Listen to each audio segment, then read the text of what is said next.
خلیفہ کا بنایا ہوا نہیں ہے، یہ صحابہ کا بنایا ہوا طریقہ ہے، اللہ کے نبی نے اس کو منظوری دی ہے۔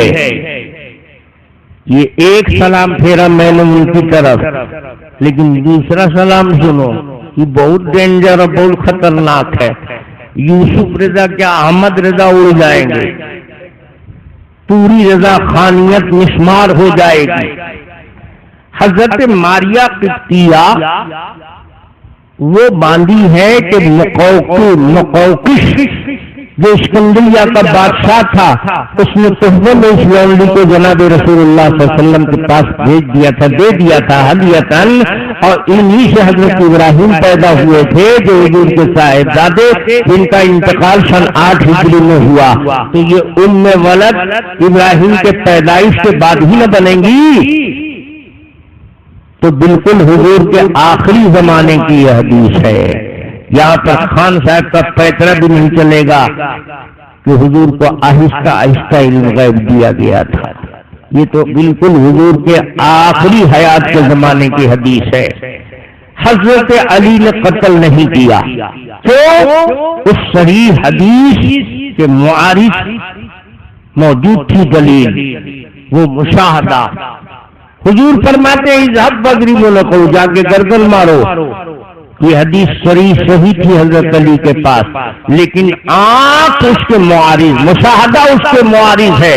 آنکھ سے دیکھ رہے ہیں کہ اس کو ذکر نہیں ہے، تو یہ گناہگار ہی نہیں ہے، تو بے قصور ہے۔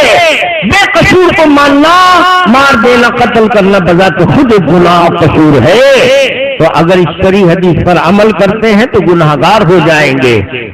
اس معارض کی وجہ سے حدیث صحیح کو ترک کر دیا۔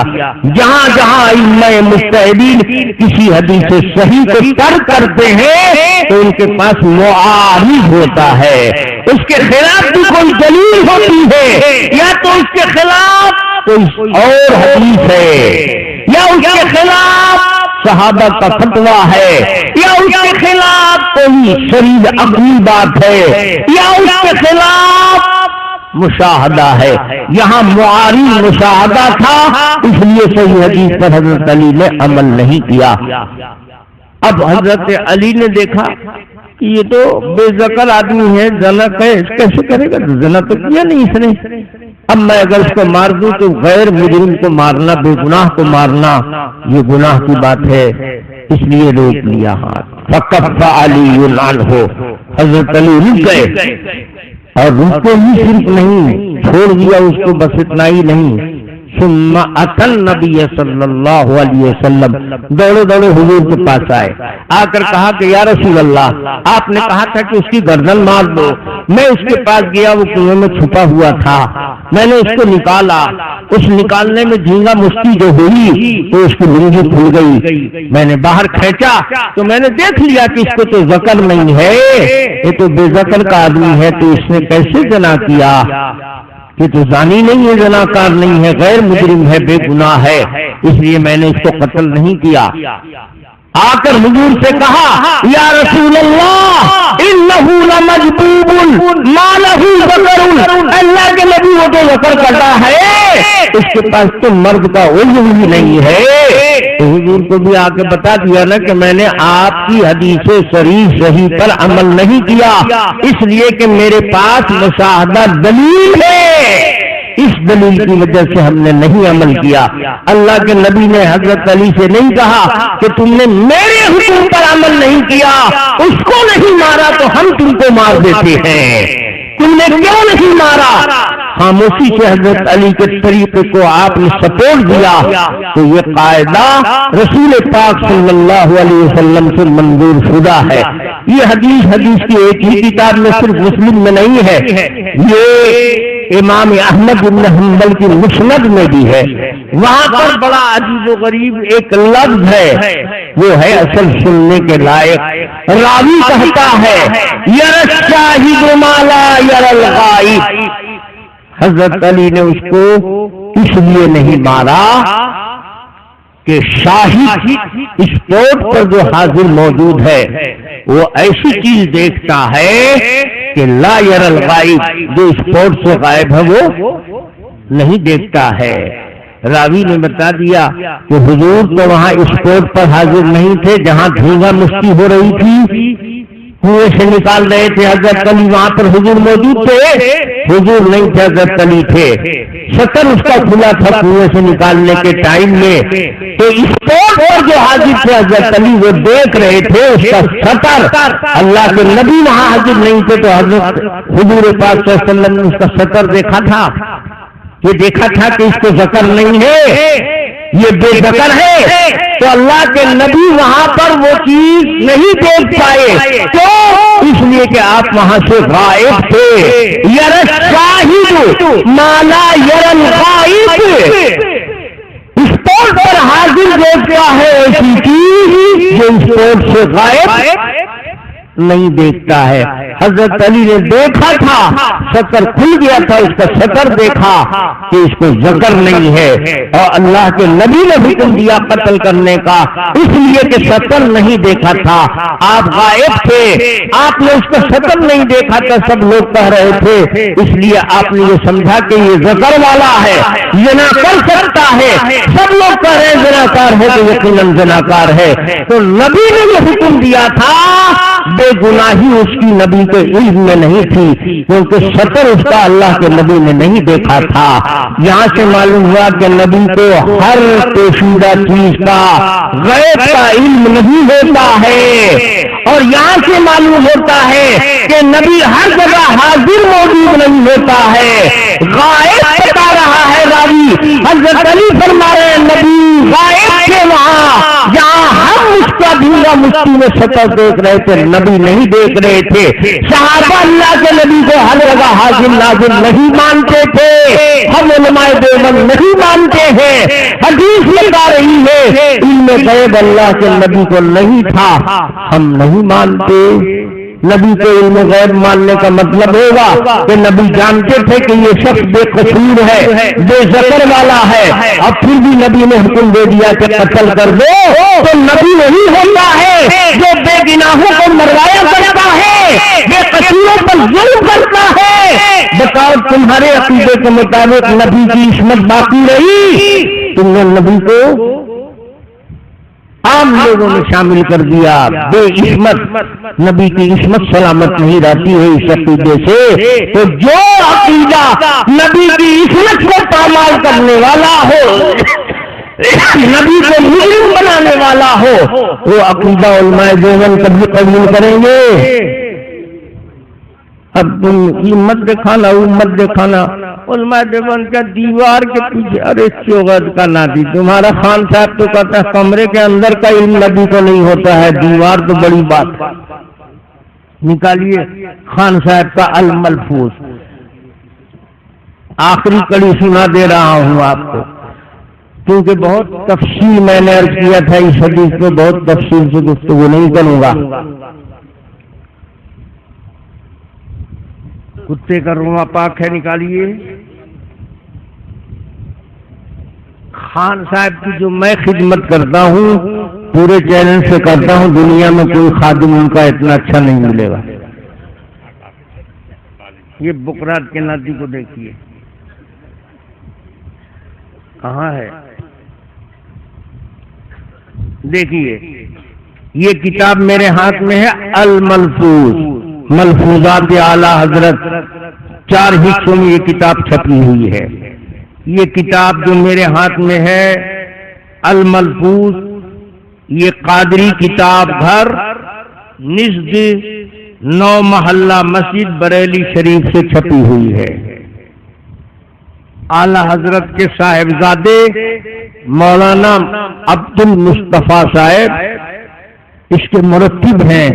اعلیٰ حضرت فرماتے جاتے ہیں، ان سے کوئی سوال کرتا ہے، عرض کر رہا ہے، اعلیٰ حضرت ارشاد فرما رہے ہیں۔ اس طرح کی یہ کتاب سوال جواب، اس کا کون سا ہے حصہ؟ ملفوظات حصہ سوم، صفحہ نمبر 70۔ کسی نے عرض کیا، سوال کیا، احمد رضا خان صاحب سے پوچھا، کتے کا رواں تو ناپاک نہیں؟ پوچھنے والے نے پوچھا کتے کا رواں تو ناپاک نہیں ہے نا؟ سوکھا ہوا کتا ہے، پانی میں بھیگا ہوا نہیں ہے، وہ آپ کے پجامے سے سٹ کے نکل گیا، تو اس پجامے پر آپ نماز پڑھ سکتے ہیں؟ اس کا رواں لگا نا، تو پجامہ ناپاک ہو گیا۔ مسئلہ پوچھ رہا ہے کس سے؟ احمد رضا خان صاحب۔ عرض اعلیٰ حضرت سے پوچھ رہا ہے، عرض کتے کا رواں تو ناپاک نہیں، ارشاد اعلیٰ حضرت ارشاد فرمانے، غور سے سنیے، ارشاد صحیح یہ ہے کہ کتے کا صرف لعاب نجس ہے۔ صحیح کیا ہے؟ کتے کا صرف لعاب نجس ہے، اور کوئی چیز نجس؟ لعاب نجس ہے، رواں اس کا نجس نہیں ہے۔ ابھی مسئلے پر مجھے بحث نہیں کرنی ہے، سنتے جائیے خالی۔ صحیح یہ ہے کہ کتے کا صرف لعاب نجس ہے، لیکن بلا ضرورت پالنا نہ چاہیے کہ رحمت کا فرشتہ نہیں آتا۔ کتے کو پالنا نہیں چاہیے کیونکہ رحمت کا فرشتہ نہیں آتا۔ اب دلیل دیجئے کہ صرف لعاب نجس ہے، رواں نجس نہیں ہے، تو اس کی دلیل دے رہے ہیں اعلیٰ حضرت۔ حدیث صحیح ہے کہ جبرائیل امین کل کسی وقت حاضری کا وعدہ کر کے چلے گئے۔ حدیث صحیح ہے، یہ انہوں نے نہیں بتایا کہ یہ صحیح حدیث ہے کہاں، لیکن ہم آپ کو بتا دے رہے ہیں مسلم شریف میں ہے یہ حدیث جو اعلیٰ حضرت نقل کر رہے ہیں آگے، یہ کہاں ہے؟ مسلم شریف میں ہے۔ حدیث صحیح ہے کہ جبرائیل امین کل کسی وقت حاضری کا وعدہ کر کے چلے گئے۔ ایک بار جبرائیل امین نے حضور سے کہا کہ میں کل آپ کی خدمت میں آؤں گا، وعدہ کر کے حضرت جبرائیل امین چلے گئے۔ دوسرے دن انتظار رہا مگر وعدے میں دیر ہوئی اور جبرائیل حاضر نہ ہوئے۔ سرکار باہر تشریف لائے، ملاحظہ فرمایا کہ جبرائیل علیہ السلام در دولت پر حاضر ہیں۔ جبرائیل تو کہہ کر گئے تھے کہ میں کل آؤں گا آپ کے پاس، جبرائیل امین نہیں آئے، وعدے پر نہیں آئے، حضور انتظار میں رہے۔ لیکن جب صبح دوسرے دن حضور کمرے سے باہر نکلے تو باہر جیسے نکلے تو دیکھا کہ جبرائیل امین موجود ہے، کھڑے ہیں۔ وعدے پر اندر تو نہیں آئے کمرے میں، لیکن باہر دوسرے دن حضور نکلے تو جبرائیل امین کو دیکھا، باہر تشریف لائے، ملاحظہ فرمایا کہ جبرائیل علیہ السلام در دولت پر حاضر ہیں۔ فرمایا کیوں؟ عرض کیا، حضور نے پوچھا کیوں اندر نہیں آئے؟ وعدہ کر کے گئے تھے۔ تو حضرت جبرائیل امین نے عرض کیا، اِنَّا لَا نَدْخُلُ بَيْتًا فِيهِ كَلْبٌ وَتَصَابِيرٌ، رحمت کے فرشتے اس گھر میں نہیں آتے جس میں کتا ہو یا تصویر ہو۔ جبرائیل امین نے کہا حضور سے، حضور نے پوچھا کہ تم کیوں نہیں آئے کمرے میں؟ تم تو وعدہ کر کے گئے تھے کہ میں آؤں گا آپ کے پاس، تو میں تو رات بھر کمرے میں انتظار کرتا رہا، تم آئے نہیں، اب باہر نکلا ہوں تو تم یہاں موجود ہو۔ تو جبرائیل امین نے جواب دیا کہ آپ کو معلوم ہونا چاہیے کہ ہم رحمت کے فرشتے اس گھر میں نہیں داخل ہوتے جس میں کتا ہو یا تصویر ہو۔ تو حضور کو یہ ہوا کہ کیا میرے کمرے میں کتا ہے کیا، اس لیے نہیں آئے؟ تو رسول پاک صلی اللہ علیہ وسلم فوراً کمرے میں واپس آئے، حضرت عائشہ سے کہا کہ دیکھو تو کمرے میں، تو دیکھا تو حضور کا جو پلنگ تھا چارپائی، اس کے نیچے کتے کا بچہ پلا بیٹھا ہوا تھا۔ رات بھر حضور کے کمرے میں کتے کا بچہ رہ گیا اور حضور جبرائیل امین کا انتظار کرتے رہے۔ جبرائیل امین اندر نہیں آئے کیونکہ صبح بتایا انہوں نے، اس لیے میں اندر نہیں آیا کہ جس کمرے میں کتا ہوتا ہے ہم لوگ نہیں جاتے۔ رات بھر حضور کو پتہ نہیں چلا کہ میرے چارپائی کے نیچے کتا ہے۔ نبی کو پلنگ کے نیچے کا بھی علم نہیں تھا۔ بتاؤ، اعلیٰ حضرت یہ لکھ رہے ہیں اور صحیح حدیث کے حوالے سے لکھ رہے ہیں اور علماء دیوبند نے لکھ دیا دیوار کے اس پار کا علم نہیں تھا تو وہ کافر ہو گئے، اور کمرے کے اندر ہی کتا بیٹھا ہوا اس کا علم نہیں تھا، خان صاحب نے لکھا تو یہ پکے مسلمان ہو گئے۔ واہ رے خان صاحب، ایسے ہی پٹھانی دکھایا جاتا ہے۔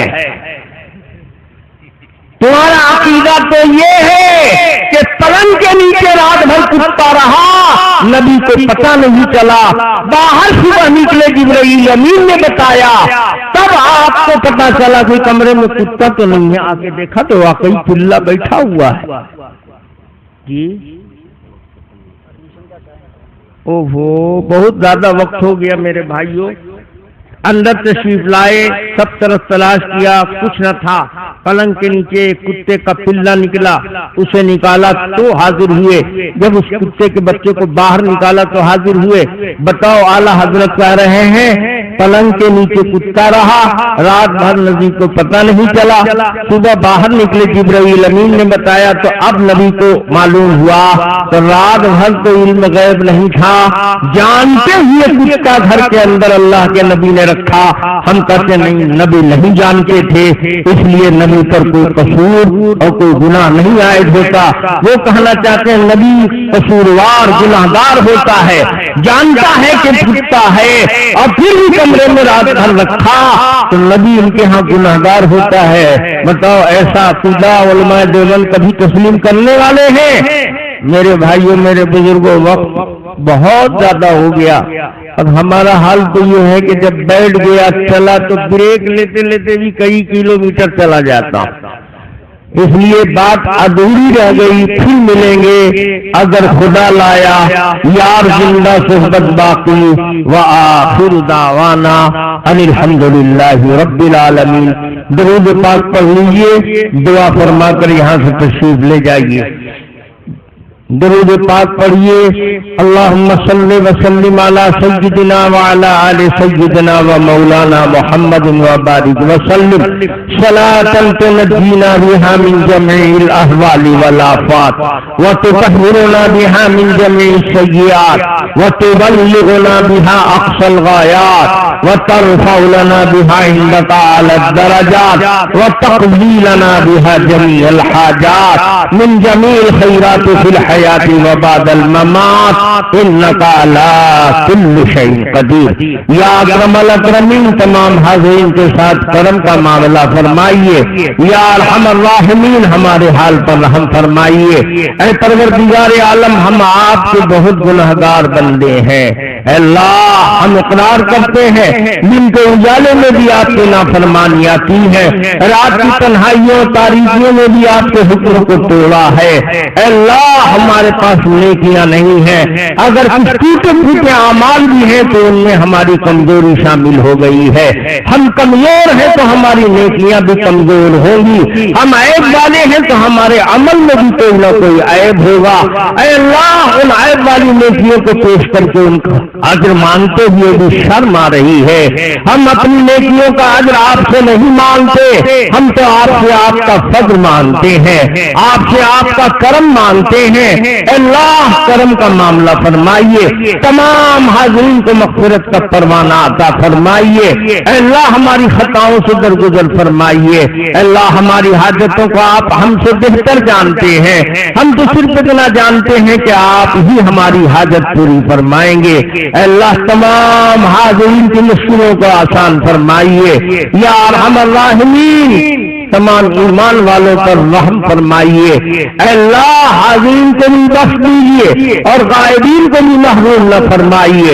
غائبین میں بہت سے ایسے ہوں گے جو آنا چاہتے ہوں گے، کسی عذر مجبوری کی وجہ سے نہ آ سکے۔ اے اللہ، کچھ ایسے بھی ہوں گے جنہوں نے آنے والوں سے کہہ رکھا ہوگا، کچھ ایسے بھی ہوں گے جن کا آنے والوں پر حق بنتا ہوگا۔ اے اللہ، ان غائبین کی حاجتوں کو ہم نہیں جانتے لیکن آپ ضرور جانتے ہیں۔ اللہ ان کے ساتھ بھی کرم کا معاملہ فرمائیے، ان کی خطاؤں سے بھی درگزر فرمائیے، ان کی اصولوں کو بھی آسان فرمائیے، ان کے سروں پر آنے والی مصیبتوں کو ٹال دیجیے۔ یا اکرم الاکرمین ہمارے زندوں کو بھی بخش دیجیے اور ہمارے مردوں کو بھی محروم نہ فرمائیے۔ یا اکرم الاکرمین ایمان والے مردوں میں ہمارے اکابر بڑے اور بزرگ بھی ہیں، احباب و متعلقین دوست رشتے دار بھی ہیں۔ اللہ تمام ایمان والے مردوں کی بال بال مغفرت فرمائیے، کروٹ کروٹ جنت عطا فرمائیے، جنت الفردوس کے اعلیٰ مقامات سے نواز دیجیے۔ یا اکرم الاکرمین جہاں جہاں ایمان والے آباد ہیں ان کو اپنی حفاظت میں لے لیجیے۔ اے اللہ جہاں جہاں دینی مدارس قائم ہیں، خانقاہیں آباد ہیں، اے اللہ جمعیتیں کام کر رہی ہیں، جماعتیں گشت کر رہی ہیں، تنظیمیں بن رہی ہیں، تحریکیں اٹھ رہی ہیں، اے اللہ دین کا کام جہاں بھی ہو رہا ہو اور جن ہاتھوں سے بھی ہو رہا ہو اور جن ناموں سے بھی ہو رہا ہو، اے اللہ ان کام کرنے والوں کو حوصلے بلند فرمائیے، ان کے باغیوں میں توانائی عطا فرمائیے، ان کے راستوں کی رکاوٹوں کو دور فرمائیے، ان کی قربانیوں کو قبول فرما لیجیے۔ اللہ اپنی مرضیات پہ چلنا آسان فرمائیے، اپنی نامرضیات سے ہمارے دلوں میں نفرت ڈال دیجیے۔ یا اکرم الاکرمین ہمارے اندر بہت سے بیمار بھی ہیں، اللہ بہت سے ایسے بیمار ہیں جن کو دواؤں سے شفا نہیں مل رہی ہے، جن کے بیماریوں کی دوا نہیں معلوم ہو پا رہی ہے۔ ہمارا ایمان ہے ہر مرض کی دوا آپ کے علم میں ہے، تمام دواؤں کی شفا آپ کے ہاتھ میں ہے۔ اے اللہ ہمارے مریضوں کو شفا کامل عاجل عطا فرما دیجیے۔ یا اکرم الاکرمین اسی اجلاس کو خیر کا ذریعہ بنائیے۔ اے اللہ جن لوگوں نے اس کے لیے قربانیاں دی ہیں، بہت بھی کیا ہے، جد جہد کی ہے، قد کاوش کی ہے، دامے دنوں میں صفحہ نے کسی طرح بھی تعاون کیا ہے، ان سب کی عمر دراز فرما دیجیے، ان کے کاروبار میں برکت عطا فرمائیے، ان کے جان و مال و آبرو کی حفاظت فرمائیے۔ یا اکرم الاکرمین اپنے حبیب صلی اللہ علیہ وسلم کے صدقے قبیل میں ہماری دعاؤں کو قبول فرمائیے۔